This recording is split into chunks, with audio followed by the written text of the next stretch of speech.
கர்த்தர் நாமத்துக்கு மகிமையுண்டாவதாக. கர்த்தர் மத்தியில் தேவனுடைய வார்த்தையை கொடுக்க கர்த்தருடைய பெரிய கிருபைக்காக தேவனுக்கு நான் நன்றி சொல்கிறேன். இதனாலேயே லூக்கா 12ஆம் அதிகாரத்தில் 8ஆம் வசனம் 9ஆம் வசனம் போட்டிருக்குது. என்ன சொன்னால், அன்றியும் நான் உங்களுக்கு சொல்லுகிறேன், மனுஷர் முன்பாக என்னை அறிக்கை பண்ணுகிறவன் எவனோ அவனை மனுஷகுமாரனும் தேவதூதர் முன்பாக அறிக்கை பண்ணுவார். மனுஷர் முன்பாக என்னை மறுதலிக்கிறவன் தேவதூதர் முன்பாக மறுதலிக்கப்படுவான். அப்படி வேத குரு கத்துடி பிள்ளைகளாகி நமக்கு ஆண்டவர் சொல்கிற வார்த்தை என்னன்னு கேட்டிங்கன்னா, அவருடைய வார்த்தையை வெளியே சொல்லும்போது நம்ம வெக்கப்படாமல் நம்ம என்ன செய்யக்கூடாது, மறுதலிக்கக்கூடாது. அவங்ககிட்ட வெக்கப்பட்டு போய் நிற்கக்கூடாது. அது மாத்திரம் இல்லை, அவங்ககிட்ட ஆண்டவரை பற்றி நம்ம மறுதலிக்கக்கூடாது.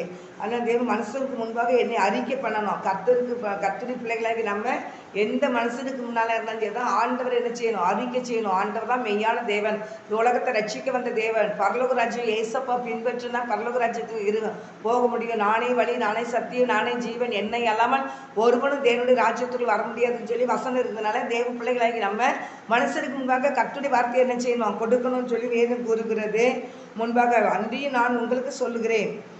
லூக்கா 12ஆம் அதிகாரத்தில் 8ஆம் வசனம், அன்றியும் நான் உங்களுக்கு சொல்லுகிறேன், மனுஷர் முன்பாக என்னை அறிக்கை பண்ணுகிறவன் எவனோ அவனை மனுஷகுமாரனும் தேவதூதர் முன்பாக அறிக்கை பண்ணுவார்.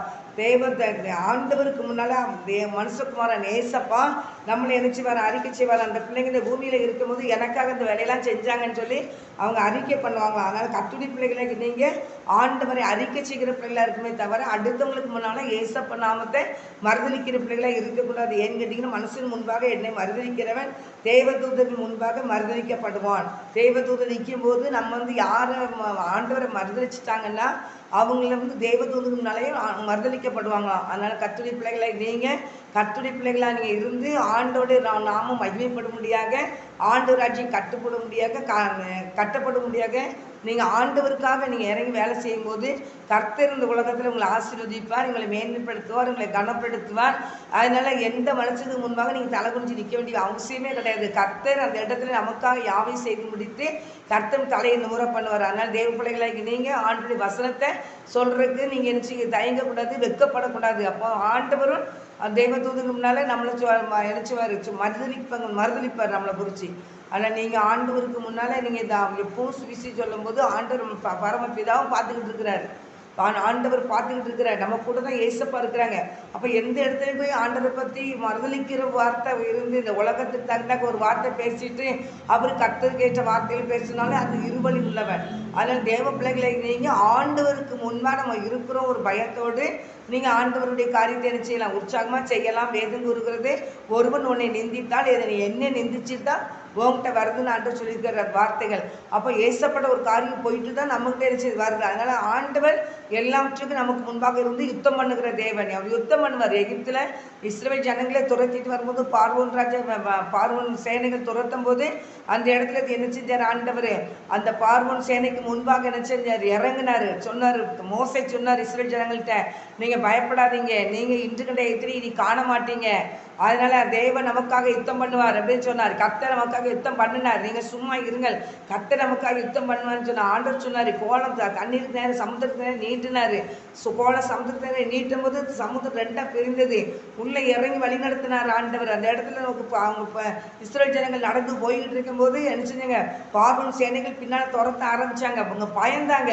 ஆனாலும் தேவநாயக கர்த்தருடைய பிள்ளைகளுக்கு முன்பாக பின்பாக இஸ்ரவேல் அந்த எகிப்தியர் தொடர்ந்து வர்றதுனால அந்த இடத்துல இருந்துச்சு மேகஸ்தம்பத்தை போட்டார். மேகஸ்தம்பத்தை போட்டு அந்த இடத்துல இருந்துச்சார். அவங்கள பின்தொடர்ந்து வரும்போது அந்த இடத்துல அவங்க தெரியாதபடி ஒரு காரியத்தை செய்தார்.